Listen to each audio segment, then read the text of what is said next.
Ryan Reynolds here from Mint Mobile. I don't know if you knew this, but anyone can get the same premium wireless for $15 a month plan that I've been enjoying. It's not just for celebrities. So do like I did and have one of your assistants switch you to Mint Mobile today. I'm told it's super easy to do at mintmobile.com/switch. Upfront payment of $45 for 3-month plan, equivalent to $15 per month required. Intro rate first 3 months only, then full price plan options available. Taxes and fees extra. See full terms at mintmobile.com. Krista, where does Hawaii fall on your bucket list? I've been there and can't wait to go back. How about you? You know, it's funny. I had no desire to go. And then when I sold my financial planning business to a guy who goes there every year and he described how fun it was, that was back in 2009. And I still have not gone, but I really, really, really want to go. No, you don't. Yeah, that's right. You say you want to go, but what you do proves otherwise. On today's show, they say when you go somewhere, talk to the locals. What should you see? What should you do? Today, we'll talk to a gentleman who has lived for a long time in Hawaii about what he would consider the good, the bad, and the ugly. And looking for gear that experienced travelers use, you'll find our favorite curated travel helpers, from headphones to slacks and from health and fitness tools to chargers. It's all at stackingadventures.com/gear of the day or GOTD. That's our page. You'll help the show and you'll help yourself adventure better. And you won't waste your money and actually time on horrible gear that you won't even love. So Joe, who says it? I think you need to say it. You ready? Yeah, let's get this show on the road.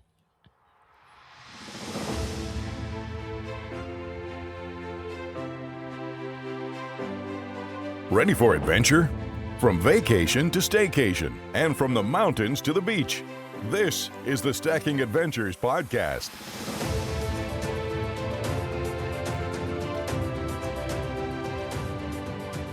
Welcome back to the Stacking Adventures podcast. We head around the world on this show with our adventure community. Every adventure has a story. And today we're going to hear from a local, Crystal, who has lived for a long, long time in Hawaii. I'm excited about this just because the locals tend to avoid the tourists and the tourist traps.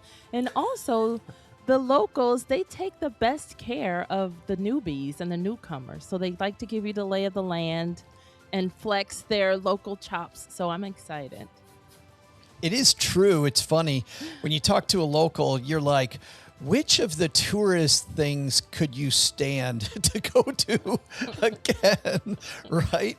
Instead of what can, billboard and road signs suck you into. So today we have a gentleman with us who we've known for a while. We know him as a military money writer. However, today he's going to be our Hawaii tour guide. Mr. Doug Norman joins us. We call him Nords. How are you, man? Doing fine, Joe. Good to see you, Crystal. I'm looking forward to this one. Well, us too. You've lived in Hawaii for 37 years. Is that difficult to understand? No, you don't look a hair over 32. To be fair, this was the Navy's idea way back in the 1980s. But once we got here, we recognized how good this was. And after a while leaving the islands and then flying back, felt more like coming home here to the islands than it did going back to the mainland. When we were chatting with you about this at the beginning, though, Doug, it was funny because your big travel confession, like right out of the gate, was you don't actually go to the other Hawaiian islands. And to me, like the first thing I thought was, if that feels like you live in Disney World, but you vacation at Six Flags, you know what I mean? Ooh, Yes, that is correct. On the other hand, when we go on travel, we've been going international. And so just getting under the neighbor islands is something we can do. We find ourselves on the neighbor islands doing the same things that we would do on Oahu. And it's really mostly a staycation. But we'll eventually get to the point where as our granddaughter grows older, we've got a 6-year-old right now, she's in kindergarten. And as she gets older, she's going to want to go see the neighbor islands just because she wants to explore all of Hawaii. And that's what I'm looking forward is to seeing Hawaii through her eyes. Yeah, you get to experience it all over again. Let's start here. What do people screw up when they plan a trip to Hawaii? The biggest mistake, and we're talking about Olympic gymnasts here, so their vacation is still 8 out of 10 or 9 out of 10 instead of 9.8 out of 10. The biggest mistake is trying to do too much. And I get a typical person from the mainland will contact me and say, hey, I'd like to go to Hawaii. I've got 10 days and please tell me which 3 islands I should focus on. And my answer is no, you're barely going to get through one island, and it's probably not going to be Oahu. And so dial it back and think about exactly what you want to see and do first, and then we'll tell you which island is probably best to start with. That kind of infers then that Hawaii isn't one place. Like every island has a completely different character then. Would that be true? Oh, absolutely. And if the islands were laid out and people tried to pick out what they wanted to do, many websites will do this for you, of course, but Kauai is known for natural beauty, as is Maui.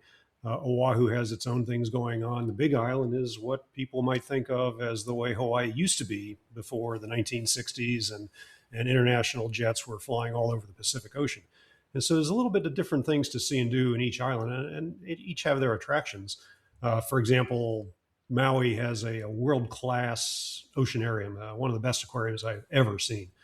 On the other hand, Kauai has the wettest spot on Earth up on top of a mountain, and there's a lot of natural beauty to hike around and look at in Kauai. Frankly, Kauai, to my experience, has the least crowded surf breaks of the islands, but there are a couple other islands that probably could be even less crowded than that have even less to do. And I'm referring to Molokai and Lanai. Hardly anybody goes to those 2 islands because they are not as ready for a huge influx of visitors as the 4 bigger islands. And if you're on the Big Island, there's plenty to see there with Mauna Loa, Mauna Kea, and Kilauea. Although I don't know if you have been following Kilauea's saga, but as of the time we're recording this, Kilauea is currently not just throwing a big fountain of lava in a crater, it's throwing balls of what's called tephra, which means ash and molten lava that is solidified. Balls of that about the size of volleyballs all over the national park and even into adjacent areas. So it's kind of an unpopular place to be watching the lava live now. Wow. Yeah. So Crystal, then- let it be, let's just record this. It took Doug Nordman 8 minutes and 19 seconds to reference surfing. And for people that don't know, which that I is think kind of slow, isn't it? Yeah, it was slow. I was expecting a surfing reference well before you actually made it, my friend. Oh, we don't surf here. No, there's nothing to see here. Don't worry about it. No, surf breaks are No, way of too course small not. and way too busy already. Yeah. Yeah. So then what should I expect? I do have favorite breaks on each island. Go ahead. Well, I was going to say, what should we expect as far as island hopping? Like, if I wanted to fly into Hawaii, if I'm going to Oahu, am I going to stay on Oahu? Or like, if I wanted to quote unquote island hop, would I fly into a certain island and how am I island hopping in the first place? I would pace yourself at no faster than 1 island a week. So if you got a 2-week vacation and you have things you want to see and do in Waikiki on Oahu, mostly would be shopping.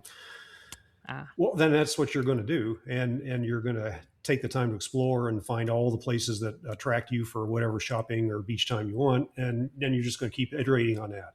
And now, if you're going to spend 1 week on Waikiki and then go to a neighbor island, maybe you want to go to something that's completely different, like Hilo on the Big Island, and spend another week there.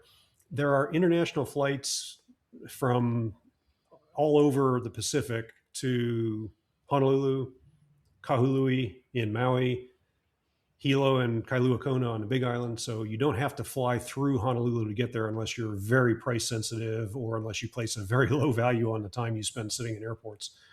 and even getting to Kauai, there's several flights there into Lihue that you can get from international locations or from the mainland. So that used to be a big deal, flying to Oahu and figuring out connections, and not such a big deal anymore. You did tell us in our prep work that if somebody's going for the first time, that the Big Island might be the move. That might be your first spot. How come? Personally, I like the Big Island the best of the 4 islands, even though I've lived on Oahu for 37 years. But the Big Island, it's more mellow. You have more things to see and do. For example, You can go to a black sand beach if you want to spend your time on a unique beach. If you want to see fascinating observatories or science projects, and you can go up to the top of Mauna Kea and see the observatories up there. And when I say up, I mean at 12,000 feet of altitude. Right now, there's a blizzard warning on Mauna Kea because of the rainfall we have here, and they're expecting to get about a foot of snow or freezing rain. Yes. Wait a minute. So I can see lava and snow on the same island. Is this like some kind of Hawaii exactly flex? At the same time, but you might have to do a little driving in between. But yes, it is. Here, the other example is the Mauna Kea Snowboarding Championship, which is held, as you might imagine, only once or twice a year. But the competition involves not just a snowboarding phase up there in the morning, but a surfing phase down at the coast on the afternoon. And that's the big challenge, is picking the right surf spot and getting the good waves after you've been up on Mauna Kea snowboarding. You also do have another big social aspect over in Kailua Kona on the other side, on the western side of the Big Island. And that's a smaller version of Waikiki. There's plenty of shopping and luxury hotels and resorts, if that's the thing you like to do. My favorite part of the Big Island is going through the actual Volcanoes National Park, and then the area around Hilo, just looking at all the historic stuff that's in Hilo. Now, a lot of people don't. If you're looking for history of the plantation days and the 19th century, Hilo is a very good place to look at that, just from the museums that are there. Can we take that? Let's take these places one at a time, because I would love to break this down a little bit if we're going to spend a lot of time on the Big Island. Let's start with Kona. Is there a particular restaurant or a particular place while I'm visiting Kona that's like the must see that you could recommend to a large number of people?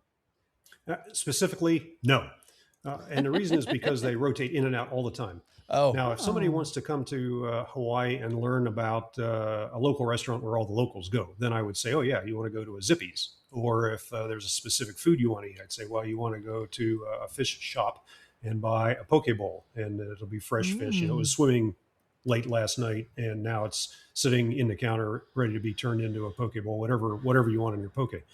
And they rotate in and out, the popular restaurants. And so I don't dine at a high-end place. I'm not a foodie. And when I go to someplace like the Big Island, I want to eat the local food. And, you know, the joke is that Denny's on the mainland, maybe even Texarkana has a Denny's, I don't know. We do.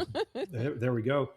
Denny's is aspiring to be just as good as Zippy's here in Hawaii. And so that's why I recommend people should go to a Zippy's. Well, that's where you'll find, you know, the locals. That's where you find the breakfast bunch. That's where you'll find the brain trust of the, you know, the retirees that sit around in the morning catching up.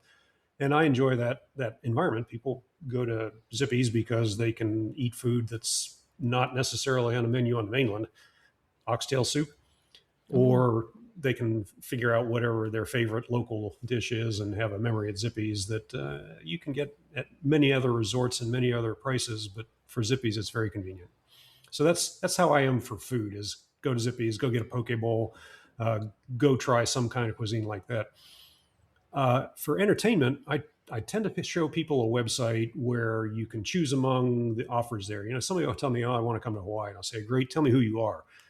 And if I find out that they like shopping, then that's going to be one bunch of suggestions, like Kailua Kona or Waikiki. If I find out they spend most of their time hiking or getting dirty or camping or exploring trails and the back country, then, well, you got plenty of islands for that. You got Big Island, Kauai, Maui, that kind of thing.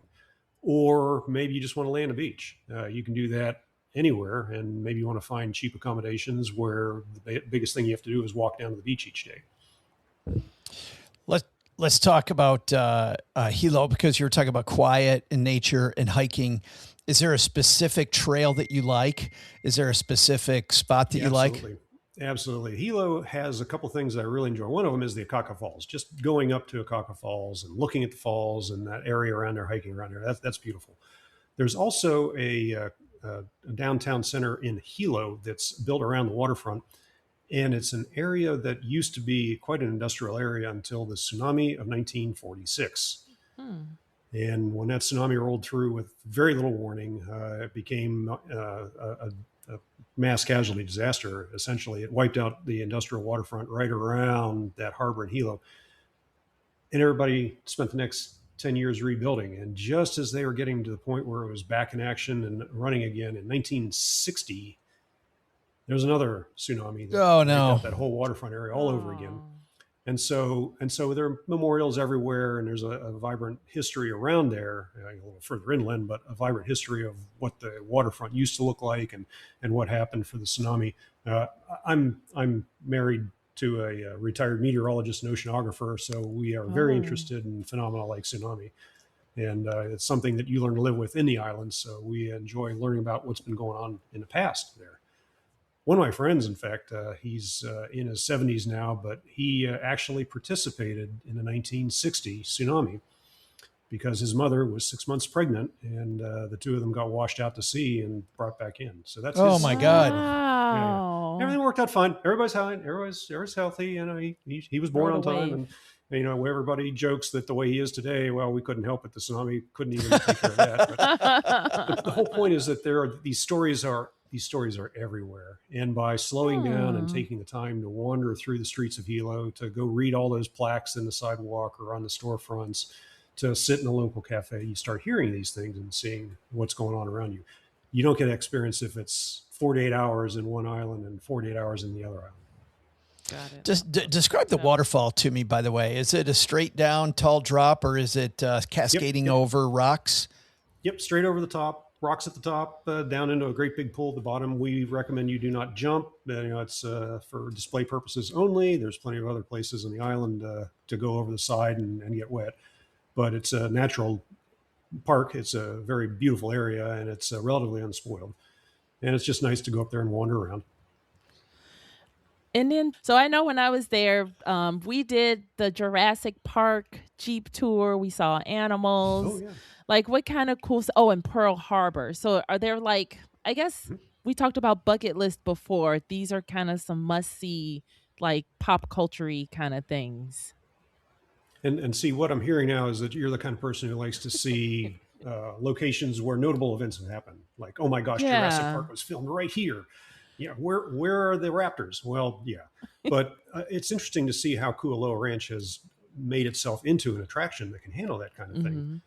Ironically, a lot of Jurassic Park was filmed over on Kauai. I don't know if you've heard this story, but the storm scene in the movie, the first one, Jurassic Park, where all the rain and wind and it's dark and all, that was filmed on Kauai during what turned out to be Hurricane Iniki. And nobody expected that. You know, Spielberg and the crew had gone back to the hotel because they were done for the day. And as the weather got worse and worse and worse, somebody finally said, you know, we really should be rolling for this. And sure enough, they had enough power. They had enough generator. Yeah, they went outside and the raw footage they got. But you'll see that kind of story at Kualoa, and they'll talk about it, and they'll talk about all the other movies that have been filmed there and the people who've been through there. Hawaii is a very big tax incentive program to bring productions here from the mainland, from all over the world. So we're not quite up there like New Zealand with the Hobbit movie or the Rings trilogy, but we try to do that kind of incentive to bring more productions, more revenue to the islands. I have a big military audience, and if they're planning on coming to Oahu, they don't want to hear about the neighbor islands. They want to hear about Pearl Harbor. And I tell people, this is a little known fact, but there are actually 4 main attractions in Pearl Harbor. There's the Arizona Memorial, the Missouri Memorial, the ship USS Missouri. There's the Pacific Aviation Museum on Ford Island, just a half a mile away from the Missouri Memorial. And then, of course, there's my favorite, the Pacific Fleet Submarine Museum. I could spend 2 or 3 days at the Submarine Museum all by myself. And the sad fact is that much of the gear that I used in the 80s and 90s is now in the museum to look at. I should do something with my estate plan. Maybe they'll embalm me and set me up in a corner over there someday. I hope they wait till I'm dead. The other attractions in the Pearl Harbor area are things that could occupy an entire day. If you're a history buff with World War II and you go to the Arizona Memorial, it's a very meaningful experience. And there's a couple of museums in there. I find it actually kind of intense after hearing all the stories. And we've been here since the 90s. We used to have Pearl Harbor survivors who would sit outside of the bookstore and just pass the time with visitors. They talk about their experiences, and they talk about how that felt and how it feels and so forth. And the Missouri Memorial, I was still on active duty when the Missouri was towed up the channel into Pearl Harbor. And so there's all those stories. Cool. The movie Pearl Harbor was filmed while I was on active duty. And again, if you go around the island, the Ford Island in the center of Pearl Harbor, you can see all that history there and see all the plaques and all the demonstrations and exhibits. The Missouri is probably the best open air museum at showing all that. But for aviators, over in the parking lot of the Pacific Aviation Museum, there's probably 60 or 70 aircraft in various stages of rehabilitation and restoration. And once again, my spouse and I go there and say, "Hey, look, that was the hot new aircraft in 1980, and so were we." but inside the museum, they do a great job of bringing World War II and all the history from then till now back to life. And we've seen that museum through the eyes of our 6-year-old granddaughter, who loves the flight simulators. And the flight simulators are actually full motion. If you're susceptible to motion sickness, you can certainly get a little queasy in them, but it gives you a good feeling for what it's like to fly an aircraft, not just sitting in front of a video screen. With our granddaughter, the joke is one day she's going to come home and tell her parents, "Mom, Dad, I'm going to join the Space Force." But on the other hand, she has a wonderful time every time she goes into the museum, and she's there, I'd say 2-3 times a month, just because we're looking for something to do with her. Well, it's the thing she enjoys doing. So curious. Buy the membership, spend all the time there you want, explore. Exactly. So then, do I need a car to come see those things, or is it like a central place where they do tours and they pick you up?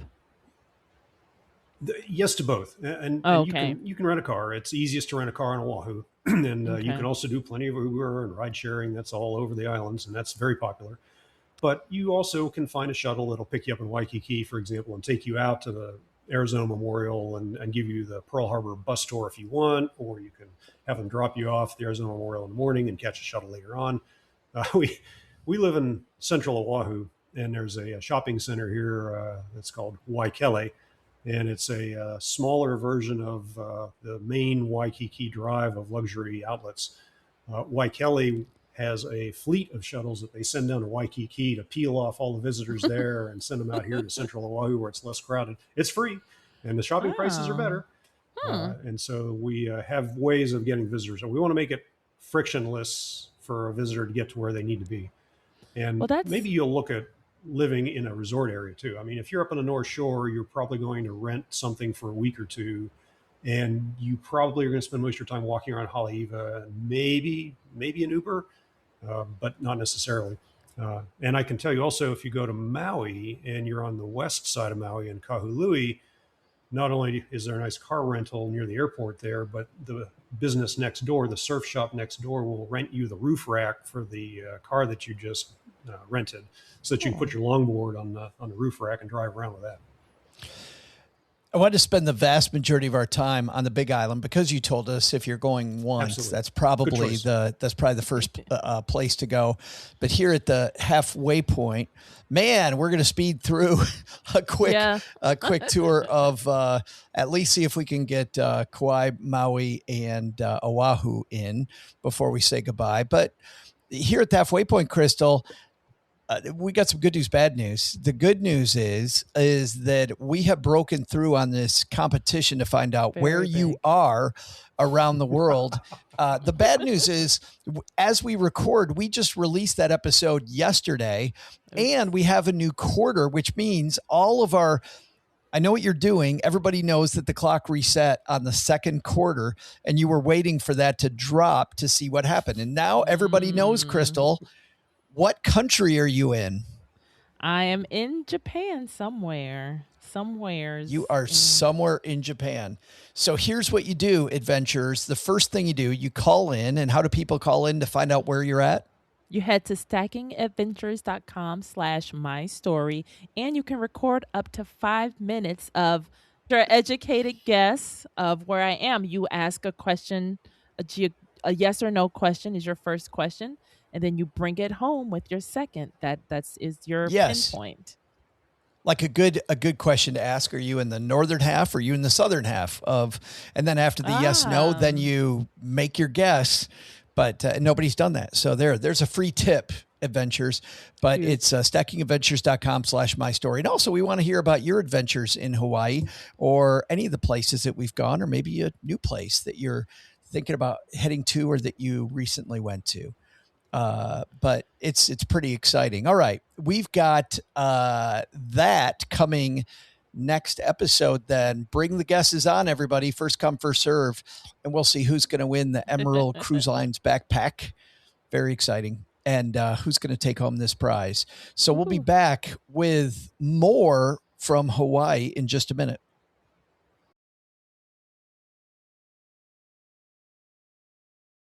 All right. Now I know you said that we should only go to one island, but we're about to speed through 3 in about 25 minutes, Doug. So we're going to speed. But it sounds like if there's a lot to do on the Big Island, like Kauai sounds like the opposite, like this whole slow down vibe, like the complete opposite of the Big Island. Would that be true? That would be true. Again, hiking and going out on the water, whether that's a day cruise or a dinner cruise or a whale watching cruise, Kauai is very well set up for that. The other islands are too, but I think Kauai has some unique aspects in the way they do it. Kauai has a very interesting tour through an old plantation on an inner tube, and you're going through an irrigation channel on the plantation. And as you're tubing through this irrigation ditch, you're learning more about the history of the plantation and how it was set up. And frankly, you're basically wearing surf shorts and a rash guard, sitting in an air tube and working your way through a tunnel. Most of it is actually covered tunnel through there to learn how the irrigation work and where all the places are. So that's kind of, I enjoyed that visit, and there's no waterfalls there. Then there is the Nepali coast on the Garden Isle on Kauai, and that is a hiking area that is overnight, largely inaccessible to vehicles. If you want to really get back to nature, Kauai is a place to do it. There's also, ironically, up on the north shore of Kauai, along not too far away from the Nepali, is the two towns of Hanalei and Princeville. And Princeville is known for luxurious resorts and nice beaches, and you really don't have to expend any effort at all to have a lovely time there. You hardly have to move at all. They will bring everything to you in your chair on the sand. Hanalei I enjoy also because it's got a nice surf spot and more nice hiking and more nice places to visit, good restaurants, places where locals have been going for years. By the way, you asked for a restaurant recommendation in Kailua Kona, and I should have mentioned that any of these places you go to, if you're in a resort, of course they want you to eat the resort food, but you can also go talk to the concierge desk and say, what's the best place this month for, eat foodies or classic fusion cuisine or locals. Now, if you can get an answer like Zippy's, well, that's probably a good recommendation, but they know who's got the latest and greatest on the neighborhood and for your dining pleasure. The other part of Kauai that I enjoy down on the south shore near Lihue is the area around Poipu and Kapa'a. And again, lots of nice vacation rentals down there. It's a very easy place to go to the beach and very kid friendly, very snorkel friendly for people who maybe don't have the strongest swimming skills, and very easy to go out there and paddle around and see fish and wildlife. So there's plenty to enjoy for an entire week on Kauai. We at one point, our last trip on Kauai, found ourselves at the Kauai Flower Show. Now, I wouldn't necessarily come on a nationally recognized podcast recommending that people go to the Kauai Flower Show, but if that's who you are, you will see incredible examples of orchids and other plants that will inspire you maybe for whatever greenery works in your neighborhood. We came back from there to Oahu trying to replicate some of the stuff we saw at this market. I just want to go back to the fact that you can also, Crystal, tell that Nords is a finance guy because he just described to us how romantically involved he got with tubing down an irrigation ditch. Like he tubes down a ditch and it's a vacation highlight. Do you know how much time it took him to convince his daughter and his grandkids that this was going to be? You're going to love this. I should do this. I should do this in Texarkana after a rain. just tell people, no, this is really fun. We're going to go down the ditch in front of my house and it'll be great. No, I don't know if this is a comedy routine that they come up with at this attraction or if it's standard, but on the drive over to the headwaters of the irrigation ditch with the truck of inner tubes following us, the tour guides told us that they wanted to help us have better descriptions on our social media. And so instead of, gosh, this irrigation ditch is cold, you used words like refreshing, invigorating. Oh. I went for heart stopping. I was told that probably wouldn't work. But, Heart stopping. It is, you do get out in nature, you do get a little uncomfortable in a good way, and it's an enjoyable experience. But now you know how to describe it on Yelp or on TripAdvisor. You had described originally, though, on Kauai was the wettest place. Mm-hmm. And you know, I think of Hawaii, I think, okay, you got an ocean right there. That's pretty wet. What do you mean by wettest place when you talk about Mount? I'm not going to be able to say the word Mount. Waialeale. Everybody says it that way. Waialeale. Waialeale, yes. The mountain, the rain clouds, as the trade winds blow, they pick up moisture over the ocean, and then they encounter this very steep mountain, and it drives the trade wind straight up the side of the mountain, and it gets colder. Can't hold as much moisture anymore, and it drops the rain right there. It just rains and rains and rains here. Exactly. And some of it, for example, there's a section near Hilo where it rains every day of the year almost, and it rains between 3:30 and 4:30 almost every day of the year. And Waialeale is more like it's not raining for 1 or 2 hours a day. That's your chance to get out there and go hiking. And we have the same behavior on Oahu. The windward side of Oahu up by Kailua gets a ton of rain just from the way that the mountains attract the crowds and push them up over the mountains. And all the rain lands on Kailua side. And by the time you get to the other side of the Ko'olaus and you're in central Oahu, you hardly get any rain at all here comparatively. And on the leeward side of Oahu, all the way out in Nanakuli, Waianae, down in Kapolei, it's a desert environment down there because by that point all the water's gone. Oh. Wow, that's so wild. The joke is, if you don't like the weather where you're at on the island, just walk 10 minutes or wait a half an hour, and we'll have something different. Well, that's what I was thinking. It's just so fascinating to see all these different weather patterns and all these different ecological zones around the area. That's environmental microclimates. Exactly. Yeah. Let's talk about Maui, because I know that's a tougher conversation right now. Maui, there's still plenty to see and do. In fact, Maui would like you to come visit Maui and use your time enjoying all the things that are set up for visitors in Maui right now.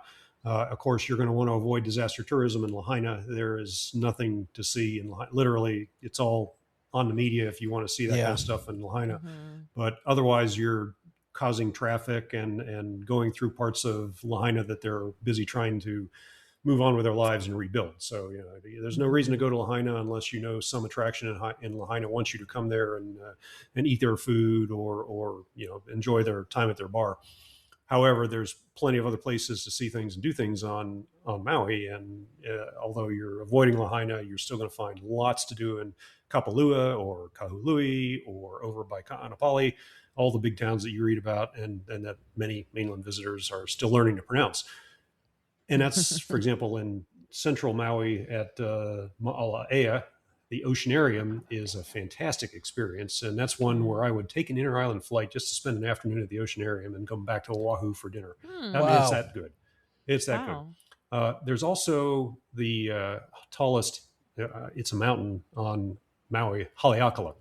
The Haleakala crater, the visitor center of the crater itself is at 10,000 feet of elevation. And when I go up there, I actually have to deal with 24 hours of altitude sickness. But there's a hiking trail up at 10,000 feet, and you can go down into the crater. Now, every step you take down into the crater is 2 steps that you're going to have to take coming back up out of the crater. But it's worth going up to that area, looking around the visitor center up there, going down to the crater just to see the silver swords, the ecosystem down there, the critters that have evolved in that crater, in that tiny little environment all by themselves and been isolated or cut off from everything else going on the island, let alone the rest of the world. So there are unique plants and animals running around that crater. Haleakala also has the distinction of being one of the most quiet places in the world. They've actually gone around with microphones and recording gear and figured it all out. And it's very quiet in the crater just by the fact that you're inside a volcanic caldera. And they have 3 cabins inside the crater. This was built by the National Conservative, what do they call it, the NCCC, the program during the Great Depression to employ people. 3 cabins were built inside the crater in the 1930s that are still in use today. Now, it's very difficult to actually get that trip down into the crater where you can stay in a cabin overnight. We were fortunate enough that that same friend who had the tsunami is also a resident of Maui now. He managed to add us to his group for 2 separate trips down there. This was 10, 12 years ago. And it was amazing. Wow. Today, I wouldn't go down there just because if I did go down there and turn an ankle, they'd have to evacuate me on the back of a horse. But getting a chance to go down into the crater, look around for an afternoon, or if you get to visit with a group and spend a night in a cabin there, that's as back to nature as you can get in Haleakala. 2 questions about. I haven't even talked about the drive to Hana yet. I'm probably the only Hawaii resident who has never gone on the road to Hana, just because the fastest you can go on the road to Hana is as fast as the slowest driver who is currently in front of you on the road to Hana. Oh. And that's fingernails on a chalkboard, I'm assuming. Yes, for me. Yes. You don't have the patience for it. Yeah. We have a drive north of us that's not nearly as pretty, but through the Ouachita Mountains, and I always end up behind a semi, and it just and you got to focus on that because you don't want to crawl up their tailpipe and then drive right off the side of the road into the canyon, right? So yeah, I can't imagine. That's I do want to ask, because it's a national park, I want to ask, Cheryl, my spouse, trying to do all the national parks. Is this one really crowded? Like, is this a get there in the morning national park, or is this not a ton of traffic national park? And then second question is, I got to imagine some of this hiking you're talking about, ranger-led activities pretty frequently.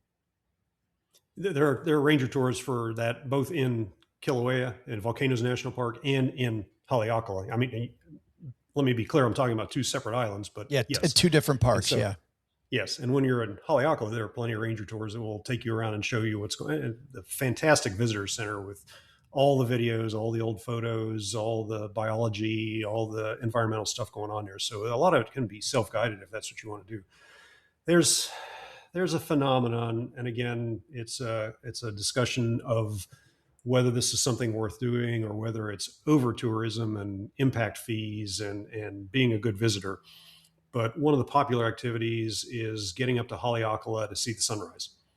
And everybody imagines, I'm going to drive my car up there and get there just as the sun begins to peak above. No, that's not what happens. Instead, a bus picks you up at your hotel, and there's probably about 4 of those buses, and they all drive up to the Haleakala parking lot. And because these are big diesel buses, they don't want to shut off their engines at that altitude because they might not get them started again. So they sit there in a parking lot with 4 or 5 buses idling in the background while you're over at the edge of the overlook, looking to the east, hoping that the cloud layer is not too much to show a good sunrise. And eventually the spiritual thing happens, the sun rises, but it's not the experience that you thought you were going to have. I also should mention that you usually get on the bus about 3:30 in the morning to get up to the top of Haleakala. Yeah, I can see Joe's out already. So there are things like that will sound quite intriguing when you first, and so my answer to that is first find out what kind of visitor you are, if that's something you're willing to invest the time and the effort to do, and maybe you don't need to do it up at Haleakala with 300 of your closest friends in the early morning hours. Maybe this is something you can just go down on the east side and look at on the beach, or go over to the west side and look at on the sunset. Well, that sounds way more Crystal Speed with a drink with an umbrella in it, right, Hammond? Mm-hmm. Yes, several. Well, that is one way to do it. Another way to do it is to get on a catamaran or any sailing vessel and go out from November through February, which is peak whale watching season, Maui and Kauai in particular. And because you're out there on a sailing vessel, you're not making a lot of noise in the water, and the whales are much more likely to be nearby or easier to see when you're not looking at them from the deck of a bigger vessel. Now, if you want something that's more stable, you're going to be on a bigger ship, on a bigger boat, and it's going to have an engine and then a diesel engine and all that. And that gets a little more complicated, but it's a smoother ride than a catamaran. That was going What's to be mine amazing- because you talked about November through December. We had just happened to be there in October, and they had a really big Halloween parade. Like, are there different, like, better times to go, like, for the partying, whale watching? The parade you're referring to might have been the one in Maui and Lahaina. So it's going to be a while before we see that one again. I'm sure there's something on a holiday going on in Kailua Kona on Big Island, or maybe through Kahului on Maui instead of Lahaina. I don't know off the top of my head about any of that event on Kauai. There's always something going on Oahu near the holidays for things like that.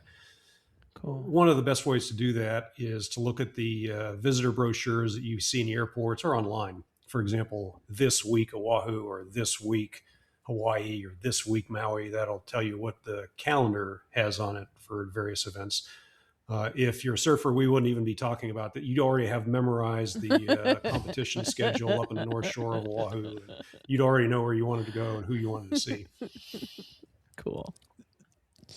What amazed me was when we were in Alaska and we were out on a whale watching ship, they were telling us that the whales that we were seeing now were the last whales of the season, and they were headed to Hawaii. Like, you're seeing the same whales that you'll see in Alaska, and just a wild migration pattern that's really, really cool. I thought that was fascinating. We need to move on to... It's a lot easier to find food up there, but it's a lot easier to give birth down here where it's warmer. And that's the trade-off, right? That's what they do. I think. Yeah. Huh.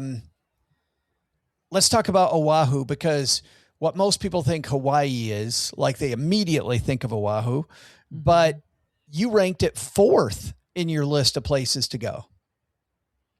And not only that, but if you live on Oahu, you probably have an attitude of, I don't go to Waikiki, which is mistaken, but it's because mostly you get used to living your life in your area of your neighborhood, of the things you do, of the work you do. And so if you're living on the island, the things to do in Waikiki are the things to do with nice restaurants. Maybe you're down there for the bars, the nightlife, or live music.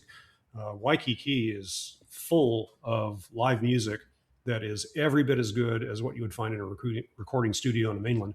And it's done by people who live, and many of them have day jobs on Oahu, but enjoy playing and enjoy performing, and they just don't want to leave the islands to go to some place like Los Angeles, for example, or Nashville to start a music career, if they can do it by playing live on Oahu and enjoying this with family and friends. Pictures make it seem like Waikiki's like Times Square, but with better weather. Oh yeah, you could definitely form that opinion, and everybody's more polite and cheerful to be around too. Right. But it's the aloha spirit. Right. But again, it is crowded, and it has to do with what you want to see and do. And so if you're looking for a luxury resort hotel, Waikiki is full of that. And if you're looking for a place where you can rent a short-term rental for a couple of weeks or a couple of months, again, Waikiki is full of places to do that. And it's an easy place to start with whatever else you want to try. For example, there's a Zippy's down in Honolulu, but there's also an easy hike up to Diamond Head Crater that you can take to just go look around the island and enjoy the views without having to invest an entire afternoon or hike 10 miles to get there to see that site. So it's very convenient to bring everybody into Honolulu International Airport and straight down to Waikiki for that kind of vacation. Very, very affordable.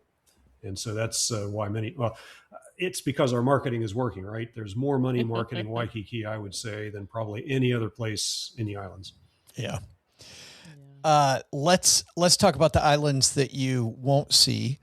Molokai and Lanai. Molokai, Lanai, both of those islands are mostly residential. In fact, there aren't enough jobs on either of those islands, and many people commute from Lanai or Molokai to Maui for their day job. Of course, now with remote work, it's probably much more sustainable to live and work on Molokai or Lanai. I wouldn't know the details on that very well, but I'm sure people are spending less time commuting to Maui. There's a concern on Lanai because 98% of the island is owned by Larry Ellison, the CEO of Oracle. that island is reverting to a less benign kind of ownership management, and that doesn't encourage tourism at all. However, there are nice resorts over. There are a couple of nice places to go for lunch. But the way I hear about Lanai is that people will go over there for a day trip from Maui. Molokai at one point was actually trying to bring in cruise vessels to Kunakakai. And so you take an island that's got 7,000 residents and one intersection with traffic lights. Oh, no. And oh, you no. see where this is going. Ouch. Oh, no. Ouch. That lasted for about one season and ended badly. And so now Molokai has not said Maui go home, but Molokai has said, hey, we will do some limited tourism here, but we really aren't interested in it. And many of the places on Molokai that used to be areas that were visitor attractions have struggled to stay in business. So yes, you can go to Lanai. Yes, you can go to Molokai. It's just there's not a lot to do there.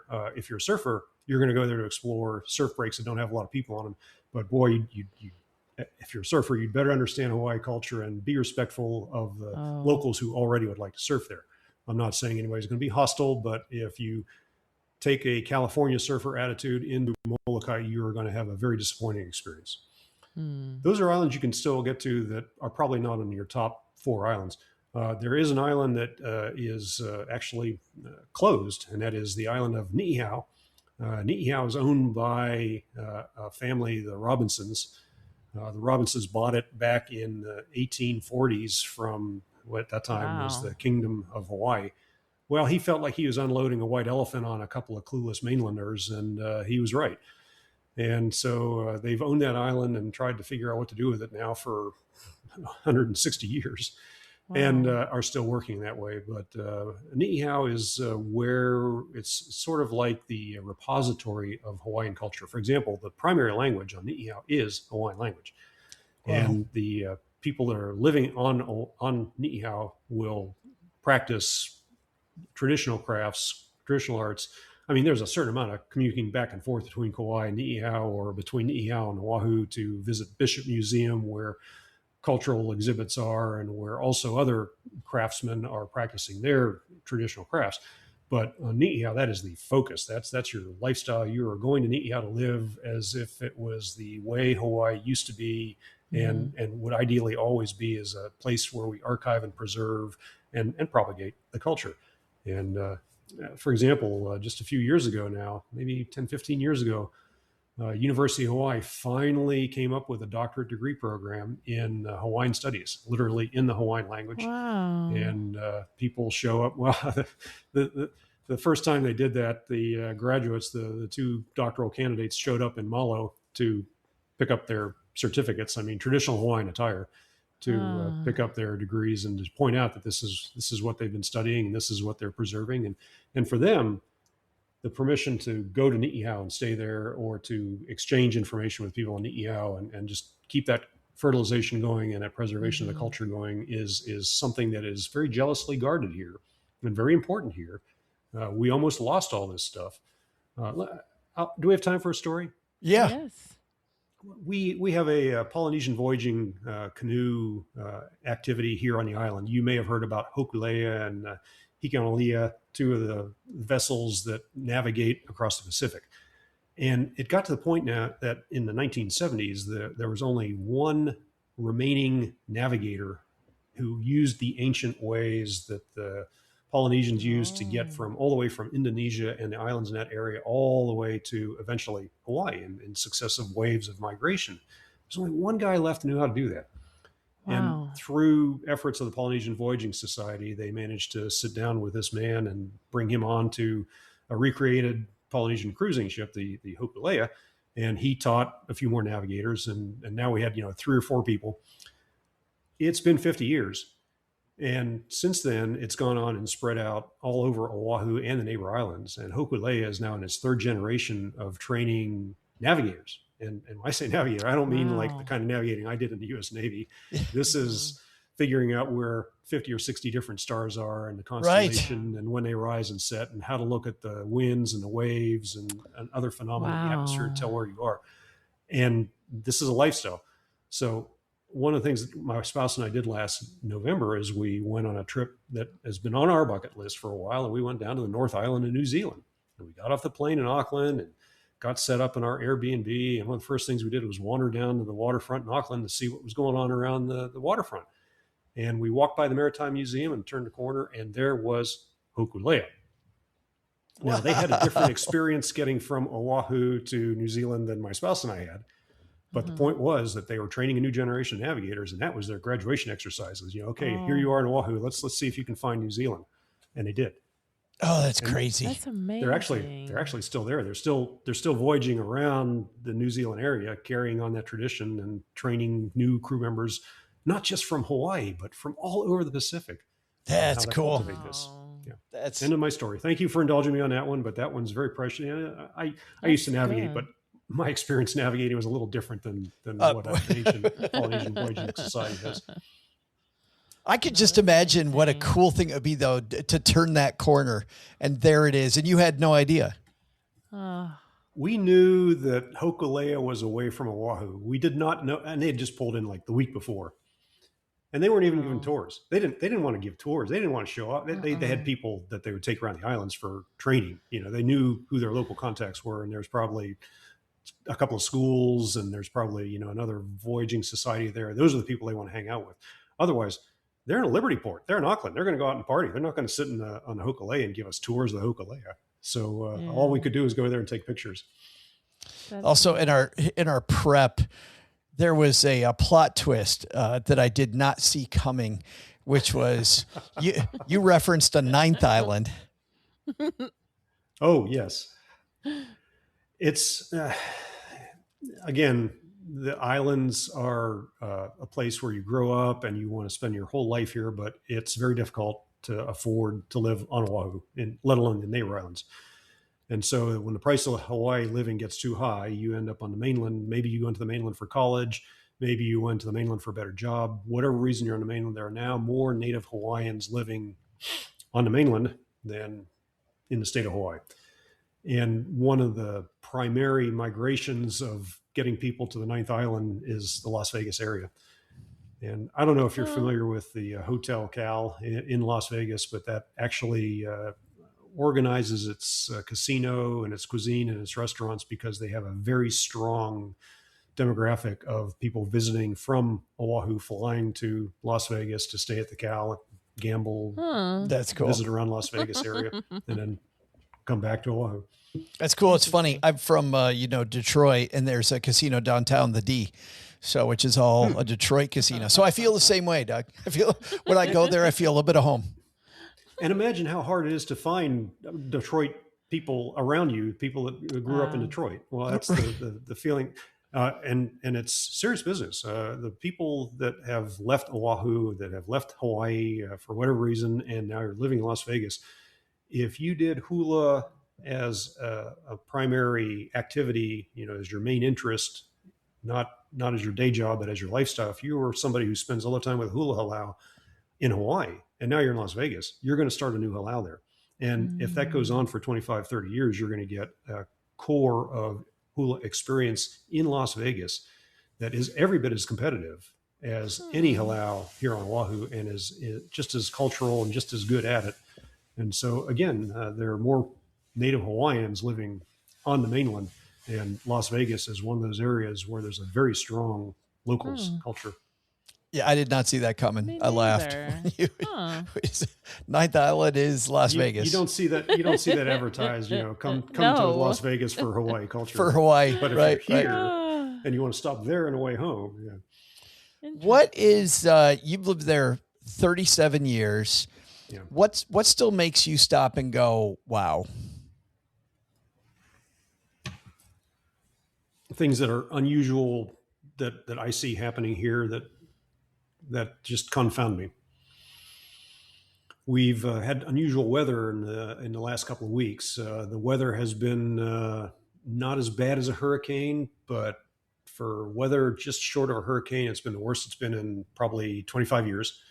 Just from the volume of rainfall and the way the meteorological conditions set up, the mass of wetness that has risen up here out of the south and parked itself on top of Oahu I mean, right now we've had our third week of rain. We've had a couple of weeks off in between, but we're in our third week of rain in the month. And just today alone, it's been almost 2 inches of rain. So that's been One unusual. day. I will share another story. My daughter, who lives on Oahu, she's back, and her spouse and our granddaughter.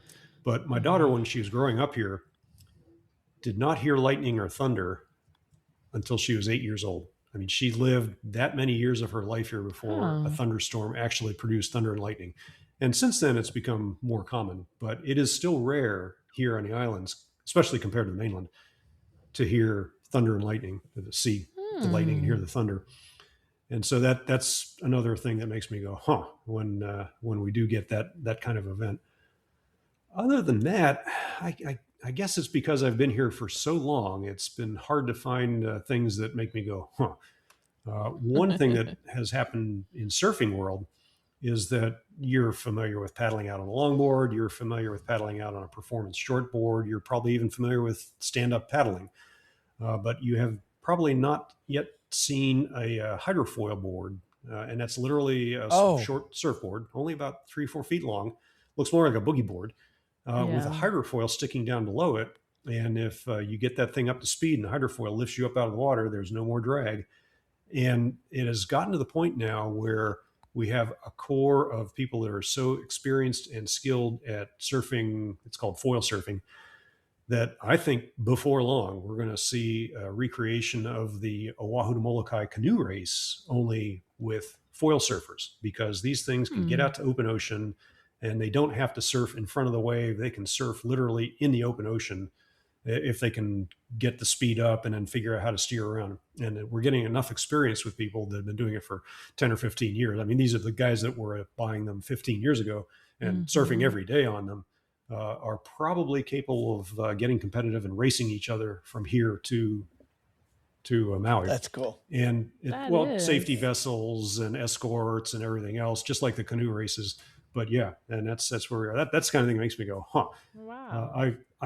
I'm fully loaded with longboard surfing and stand-up paddleboarding. But if I ever get bored, which is unlikely, if I ever find that I want to do something else, I know that hydrofoil's out there waiting for me. All I have to do is bring money and time to learn how to do it.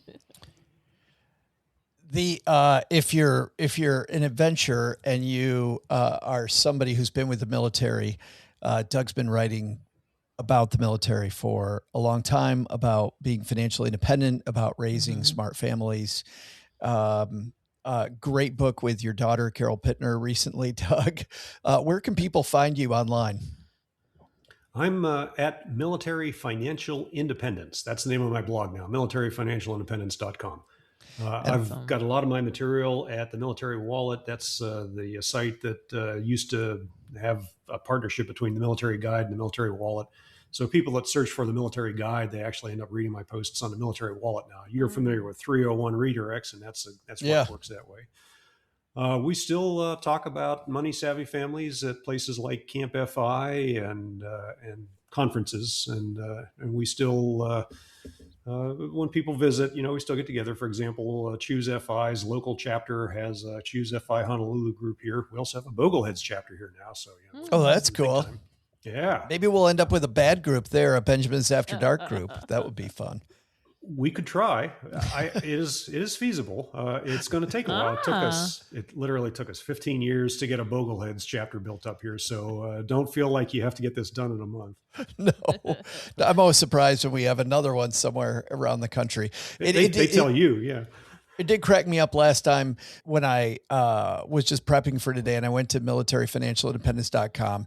And of course, Crystal, Doug's piece is 24 years of military retirement and surfing. So while today you had to go 8 minutes to hear the word surf, you only had to go 7 words into the blog, which is much more likely.